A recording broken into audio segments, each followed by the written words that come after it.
तो हम लोग पोटेंशियल की बात कर रहे थे। इलेक्ट्रोस्टैटिक फील्ड अगर है चार्जेस के कारण से, तो हम उसके लिए एक पोटेंशियल नाम का स्केलर फंक्शन डिफाइन कर सकते हैं। और क्या क्या हमने किया उसकी सीक्वेंस एक बार दोहरा ले। जो इलेक्ट्रिक फील्ड है इलेक्ट्रोस्टैटिक्स में, वो ऐसे लिखा जा सकता है, जनरल कोई भी चार्ज डिस्ट्रीब्यूशन हो आप ऐसे लिख सकते हैं। और इसको अगर आप इसका कर्ल उठाएं तो वो कर्ल इसका ज़ीरो होता है। और कर्ल जब ज़ीरो होता है तो फिर अगर हमने एक क्लोज्ड लूप लिया, कोई भी क्लोज्ड लूप, उस पर E डॉट dl किया तो उसका मान ज़ीरो होना चाहिए। ये कर्ल की परिभाषा में से निकल करके आता है।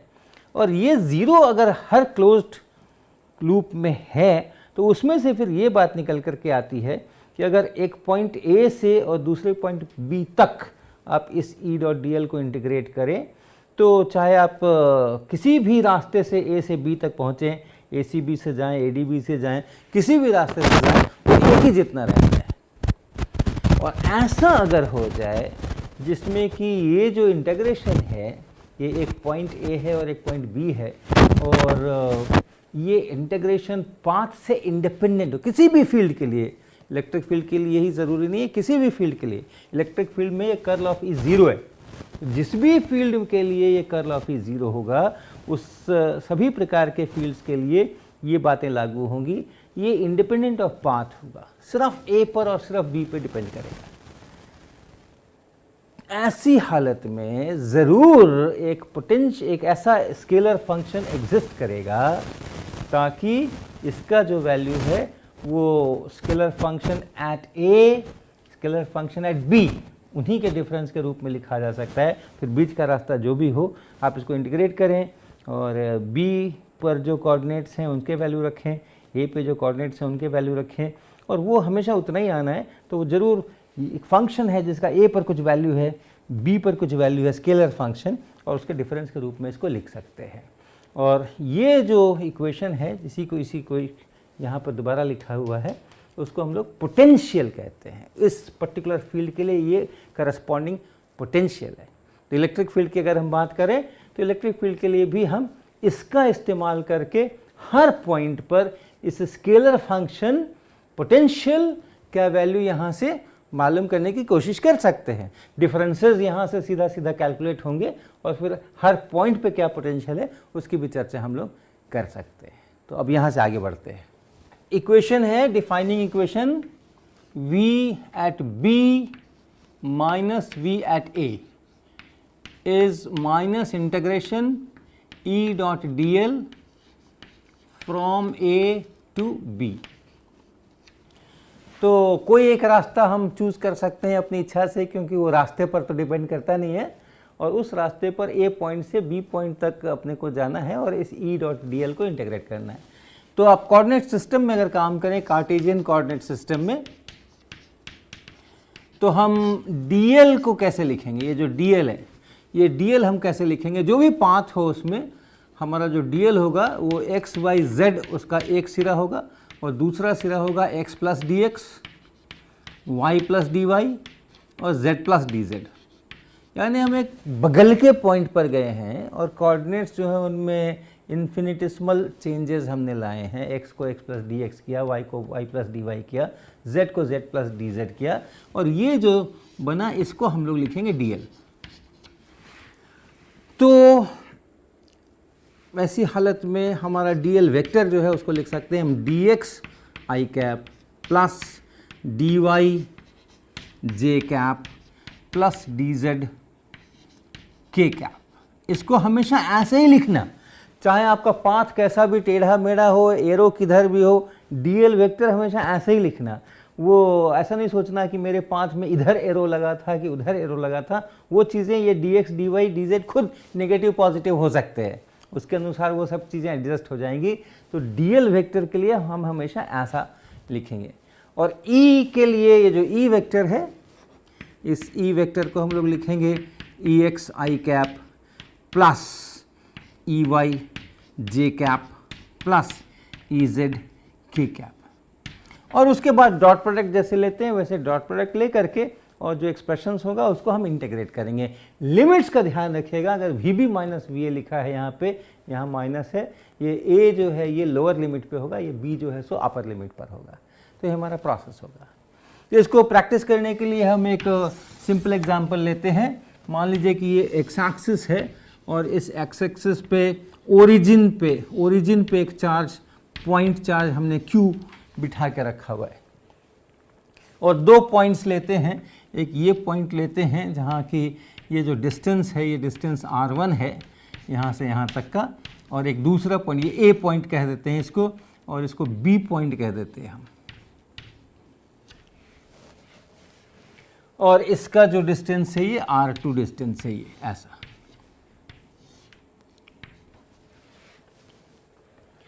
तो इसके अनुसार हम चलें, VB माइनस VA निकालने की कोशिश करें। तो VB माइनस VA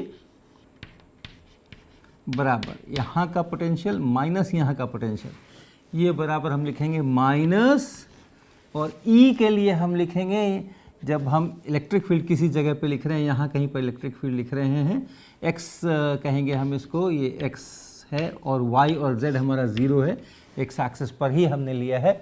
तो इलेक्ट्रिक फील्ड की जगह होगा Q by 4 pi epsilon not x square I cap. देखिए यहाँ पे चार्ज Q है, इससे x डिस्टेंस पे हम ये dl लेने वाले हैं, यहाँ पर ये dl लेने वाले हैं, और इस dl के कारण से हम E डॉट dl लिख रहे हैं। तो E पहले लिखा हमने, इस जगह पे इलेक्ट्रिक फील्ड लिखा, और प्लस चार्ज Q लिख रहे हैं यहाँ पे, तो हमने आई कैप डायरेक्शन लिया, और ये x डिस्टेंस है Q by 4 pi epsilon not x square ये लिया।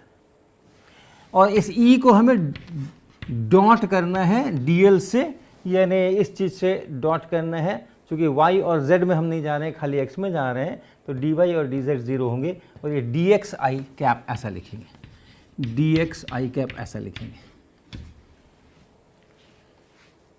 और इंटीग्रेशन कहाँ से कहाँ तक करना है हमें, तो नीचे में a का मतलब ये x का वैल्यू यहाँ पर है R1, x का वैल्यू यहाँ है R1, और यहाँ x का वैल्यू है R2।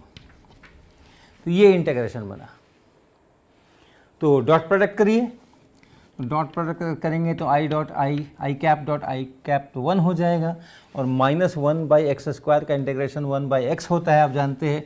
तो इसलिए ये बनेगा कैसा, Q by 4 pi epsilon not x, ये इंटीग्रेट होकर के इतना आएगा, यानी ये आई कैप डॉट ये आई कैप तो 1 हो गया। अब यहाँ dx है, यहाँ 1 बाई एक्स स्क्वायर है, और ये माइनस है, तो minus 1 by x square dx, ये इंटीग्रेट होकर 1 बाई एक्स आएगा। और इसमें x के वैल्यूज़ रखने हैं हमें, लोअर लिमिट R1 रखना है, अपर लिमिट R2 रखना है।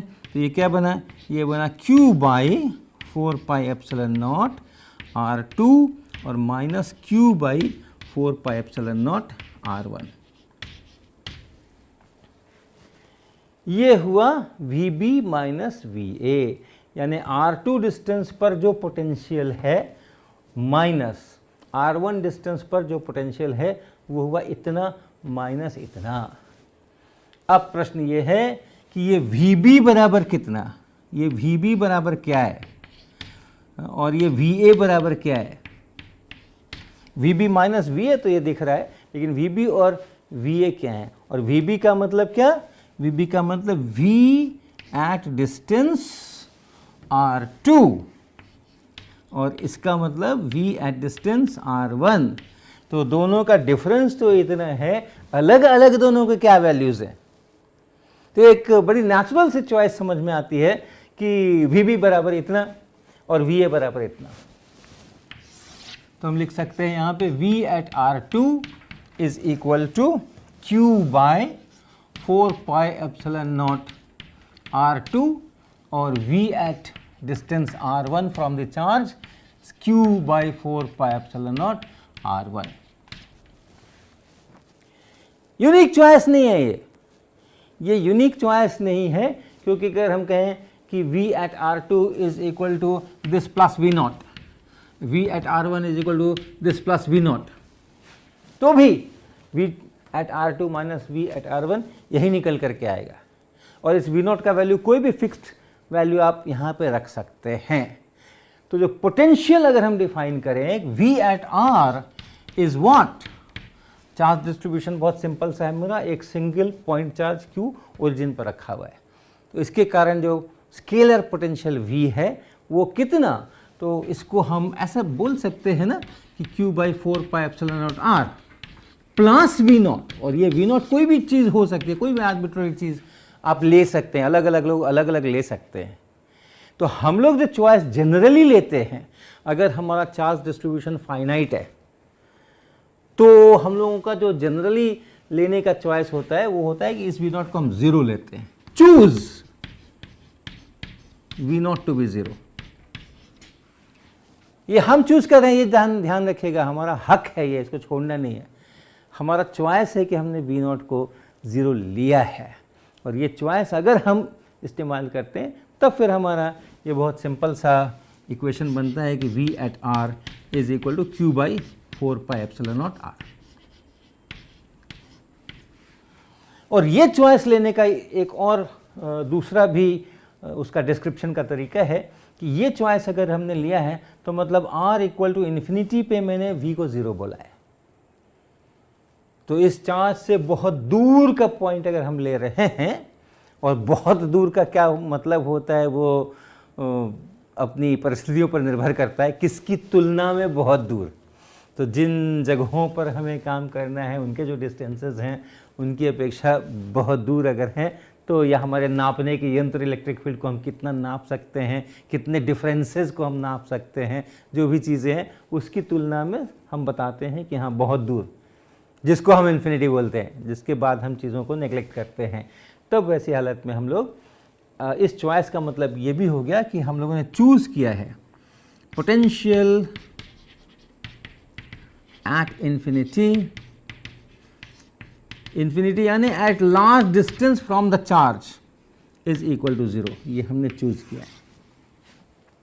हम कहीं और भी चूज़ कर सकते थे कि नहीं इस पॉइंट के ऊपर हमारा 0, इसको हम 0 बोलेंगे, यहाँ पे पोटेंशियल 0 होगा, कोई बात नहीं है, डिफरेंसेस ठीक रहने चाहिए, ये इक्वेशन मेरा ठीक रहना चाहिए। इसी को अगर आप आगे बढ़ाएं और जनरल चार्ज डिस्ट्रीब्यूशन के कारण से पोटेंशियल लिखें, तो जनरल चार्ज डिस्ट्रीब्यूशन हम ऐसा किसी वॉल्यूम के अंदर में चार्ज है, कैसा भी चार्ज हो, हम इसको रो ऑफ R प्राइम ऐसे करके डिनोट कर सकते हैं। ये पॉइंट जो है ये R प्राइम वेक्टर यहाँ है, और इसके टर्म्स में हम लिख सकते हैं इलेक्ट्रिक फील्ड बराबर integration rho at R prime d tau prime, छोटा वॉल्यूम हमेशा की तरह, यहाँ जो चार्ज है उसके कारण से लिखिए पोटेंशियल, ये फील्ड दिस डिवाइडेड बाय 4πε0, यहाँ पे R vector minus R prime vector, और यहाँ उसी के मैग्नीट्यूड का 3 पावर। ये हमारा मोस्ट जनरल इलेक्ट्रोस्टैटिक फील्ड का एक्सप्रेशन है। अगर यहाँ charge density rho at R prime है तो ये इलेक्ट्रिक फील्ड इस पॉइंट पे जो R वेक्टर है, ये R वेक्टर कहीं पर भी हो सकता है, ये पॉइंट इसके अंदर, इसके बाहर, ये चार्ज यहाँ तक फैला हुआ, वहाँ तक फैला हुआ, कैसा भी हो सकता है, ये हमारा जनरल एक्सप्रेशन है।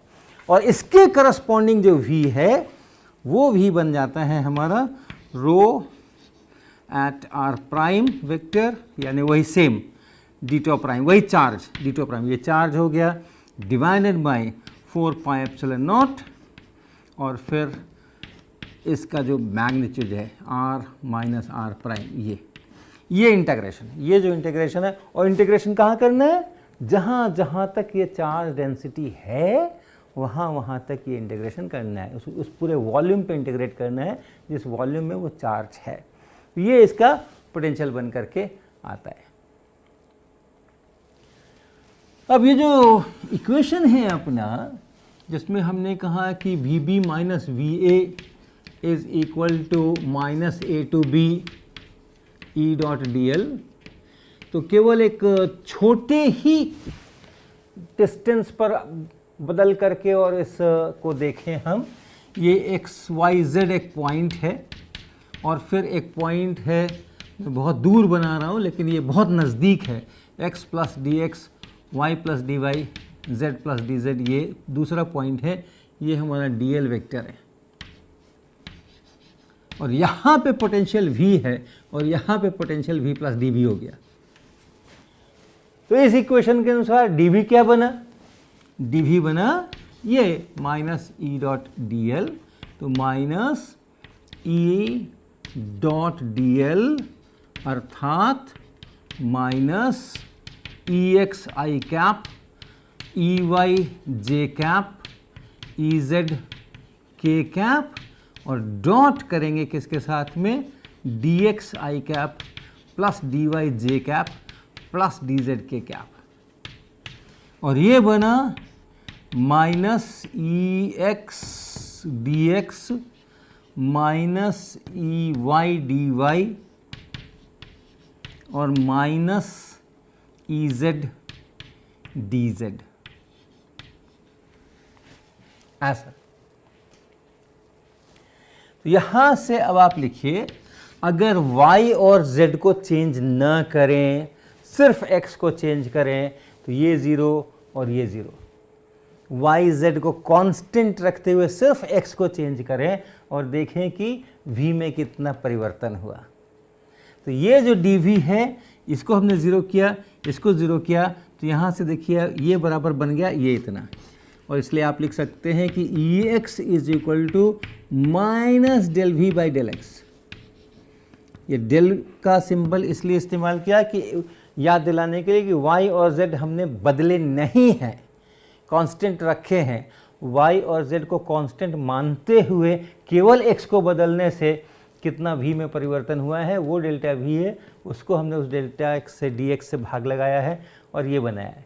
इसी प्रकार अगर हम x को न बदलें, z को न बदलें, तो फिर ये जो इतनी चीज़ बनती है केवल y को बदलें, ये बराबर है dv के। और इसलिए Ey को हम लिख सकते हैं यहाँ से Ey is equal to minus del V del Y, और इसी तरह Ez is equal to minus del V del z. और इन तीनों को फिर से मिला करके इलेक्ट्रिक फील्ड लिखिए E, यानी Ex I cap plus EY J cap plus EZ K cap, ये बराबर हो गया। अब यहां से Ex EY और EZ को आप रख दीजिए, तो माइनस I कैप तो ये है ही डेल V डेल X ऐसा। इसी तरह EY के लिए यहां से लिखेंगे तो minus J cap del V del Y minus K cap del V del Z, इसको ऐसे लिख सकते हैं। और इसको लिख सकते हैं, देखिए केवल सिंबल्स का हेरा फेरी है, माइनस को बाहर ले रहे हैं हम और यहाँ लिख रहे हैं I cap del del X plus J cap del del Y plus K cap del del Z।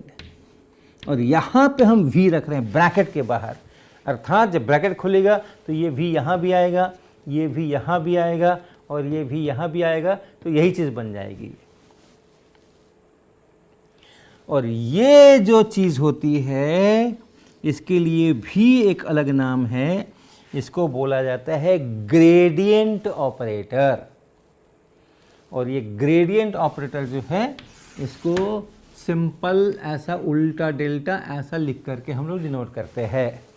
और ये ग्रेडियंट ऑपरेटर हमेशा एक स्केलर फंक्शन पे ऑपरेट करता है, स्केलर फंक्शन है उस पर ये ऑपरेट करता है।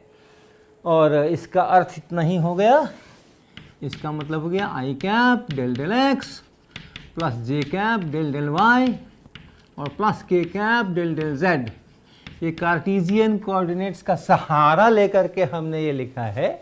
अगर आप स्फेरिकल पोलर कोऑर्डिनेट्स इस्तेमाल करें या सिलिंड्रिकल कोऑर्डिनेट्स इस्तेमाल करें तो ऐसे ही एक्सप्रेशन आएंगे, r cap theta cap phi cap या s cap phi cap z cap, उसमें उसको लिखना होगा। तो ये कोऑर्डिनेट से इंडिपेंडेंट जो इसकी प्रॉपर्टीज है उसकी अभी हम चर्चा करेंगे, लेकिन ये इस प्रकार का इक्वेशन बना और इसलिए हम लिख सकते हैं E बराबर माइनस ग्रेडियंट ऑफ V। ग्रैड भी पढ़ते हैं इसको, ग्रेडियंट ग्रैड ऐसा भी पढ़ते हैं इसको। E is equal to minus gradient of V। ये है scalar function, scalar potential, scalar function है, स्केलर फील्ड है ये, और ये है वेक्टर फील्ड है ये। और जब ये ग्रेडियंट ऑपरेटर किसी स्केलर पर लगता है तो आई कैप, जे कैप, के कैप आकर के पूरा वेक्टर बन जाता है ये। तो इलेक्ट्रिक फील्ड में और इस पोटेंशियल के अंदर में ये संबंध है, E बराबर माइनस ग्रेडियंट ऑफ V। जब कभी भी कंजर्वेटिव फील्ड होगा, कर्ल जिस फील्ड का हर पॉइंट पे 0 होता है, वैसा जब भी होगा तो आपको इस तरह का स्केलर पोटेंशियल मिलेगा, जिसमें आप इसको ऐसा लिख सकते हैं। तो अगर आपको पोटेंशियल्स पता है तो आप इनका इस्तेमाल करके और ग्रेडियंट ऑपरेट करा करके इलेक्ट्रिक फील्ड निकाल सकते हैं। और अगर इलेक्ट्रिक फील्ड पता है तो फिर ये जो इक्वेशन है इसका इस्तेमाल करके और प्रॉपरली कहाँ पे पोटेंशियल 0 बोलना है उसको चूज करके आप पोटेंशियल निकाल सकते हैं। तो पोटेंशियल से आप इलेक्ट्रिक फील्ड निकाल सकते हैं, इलेक्ट्रिक फील्ड से आप पोटेंशियल निकाल सकते हैं। तो इलेक्ट्रिक फील्ड जैसे हम हमेशा कहते हैं कि एक फिजिकल एंटिटी है, हम आगे देखेंगे उसमें एनर्जी है, मोमेंटम है, पता नहीं क्या क्या, तो उसको डिस्क्राइब करने के हमारे ये दोनों अलग अलग तरीके केवल हो गए। आप स्केलर फील्ड के रूप में भी उसको बता सकते हैं, V बता दीजिए, हमें सब जगह इलेक्ट्रिक फील्ड के मैग्नीट्यूड, डायरेक्शन सब पता हो जाएंगे। या स्केलर फील्ड, वेक्टर फील्ड में खुद ही बता दीजिए, सारे इलेक्ट्रिक फील्ड हर पॉइंट पे बता दीजिए। तो ये दोनों एक ही चीज़ को रिप्रेजेंट करने के मेथड्स अलग अलग, ऐसा हम लोग कहेंगे। अब एक और इस ग्रेडियंट ऑपरेटर के बारे में थोड़ी सी चर्चा हम लोग कर लें कि जब हम कहते हैं E.dl is equal to minus dV और E को हम कहते हैं minus of gradient V dot dl is equal to minus dV, अर्थात grad of V dot dl is equal to dV। ये भी अपने आप में बहुत उपयोगी, बहुत यूज़फुल इक्वेशन है। किसी भी स्केलर फील्ड का अगर आप ग्रेडियंट लेते हैं वो एक वेक्टर फील्ड बनता है। डॉट dl यानी आपने एक dl लिया, यहाँ से आप यहाँ गए, वही x plus x y z से और x plus dx, y plus dy और z प्लस dz यहाँ गए। तो इस v में कितना परिवर्तन हुआ dv, वो इससे निकल करके आता है। अब एक तो ये चीज़ आप पहले देख लीजिए कि अगर इलेक्ट्रिक फील्ड के इस इक्वेशन को देखें और इलेक्ट्रिक फील्ड की दिशा में अगर हम चलें आगे तो ये पॉजिटिव का मतलब है कि dv नेगेटिव का मतलब है कि v घट गया। यहाँ v है और यहाँ v प्लस dv है तो घट गया। इलेक्ट्रिक फील्ड की दिशा में चलेंगे पोटेंशियल घटेगा, इलेक्ट्रिक फील्ड के विपरीत दिशा में चलेंगे पोटेंशियल बढ़ेगा। तो एक तो ये चीज़ यहाँ से आप ध्यान रखिएगा, बहुत उपयोगी इक्वेशन है ये कि घटना बढ़ना। और दूसरा, इसको आगे खोलिए, इसका मैग्नीट्यूड, ग्रेडियंट v का मैग्नीट्यूड, ये dl का मैग्नीट्यूड और इनटू कॉस थीटा, ये बराबर बना dv। तो dv बाई dl ये हो गया इसका magnitude and into cos theta. यानी ये dv कितना है, पोटेंशियल कितना चेंज हुआ और कितनी लेंथ गए हम, ये है dv बाई dl। यहाँ से यहाँ जाने में पोटेंशियल कितना चेंज हुआ, कितनी लेंथ में जाने पे, rate of change of potential as we are shifting a small distance. और वो dl डिस्टेंस शिफ्ट करने पे क्या रेट है dv dl, वो चीज़ यहाँ से निकल के आ रही है और cos थीटा पे डिपेंड कर रही है। अगर cos थीटा 0 हो जाए, इफ थीटा इज 0 या 90 डिग्री, पहले 0 ही ले लें, इफ थीटा इज 0 तो cos theta is 1, dv dl is grad of v which is largest, cos theta equal to 1 is largest. तो और थीटा इक्वल टू 0 होने का क्या मतलब है कि जिस डायरेक्शन में ये ग्रेडियंट ऑफ v है उसी डायरेक्शन में हम चल रहे हैं। तो इस रिजल्ट को हम जरा लिखना चाहेंगे। If you move a small distance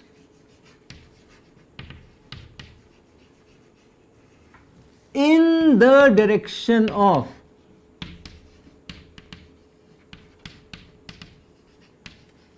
gradient of v। अब हम ग्रेडियंट की प्रॉपर्टीज बता रहे हैं, इसका पोटेंशियल का ग्रेडियंट हो या किसी स्केलर फंक्शन का वो ग्रेडियंट हो, ग्रेडियंट की प्रॉपर्टी हो रही है। If you move a small distance in the direction of gradient of v, the function v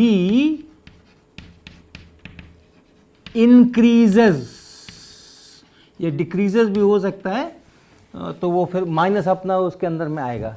increases at the largest rate,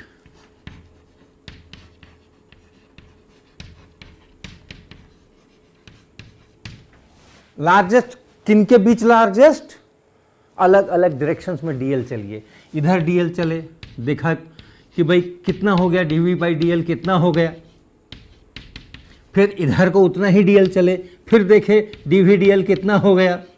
तो ये जो अलग अलग डायरेक्शन में चलने वाले डीवी डीएल हैं, अलग अलग डायरेक्शन में चलने पे अलग अलग डीवी डीएल आएंगे। ये डीएल उतना ही लीजिएगा और डीवी को उससे भाग लगा लीजिएगा, उतना नहीं भी लीजिएगा तो भाग लगा के उतना ही हो जाएगा। तो जिस दिशा में ये डीवी डीएल मैक्सिमम हो जाए, वो दिशा कौन सी है? वो दिशा इस ग्रेडियंट v की अपनी दिशा है, क्योंकि उस समय में cos थीटा 1 हो जाएगा और ये बराबर ये मैक्सिमम हो जाएगा। तो इसी को अब हम दोबारा लिखते हैं। ये मैंने कहा, if you move A small distance in the direction of gradient v, the function v increases at the largest rate. इसी को हम दोबारा लिखते हैं, the direction of gradient v is the direction in which v increases at the largest rate।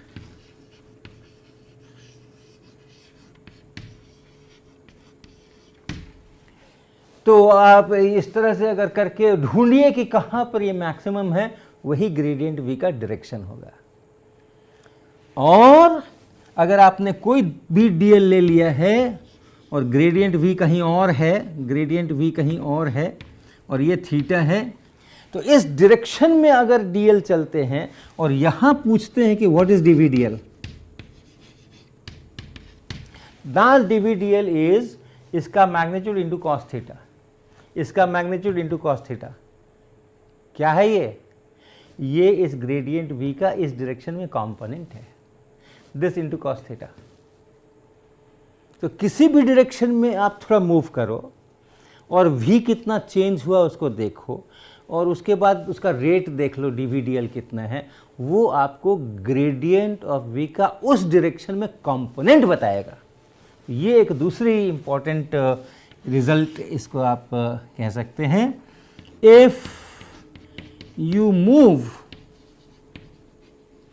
In a direction, किसी भी direction में चलिए, the DV DL gives component of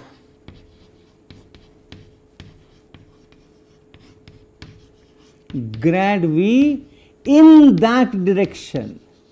जिस डायरेक्शन में आप चले हैं,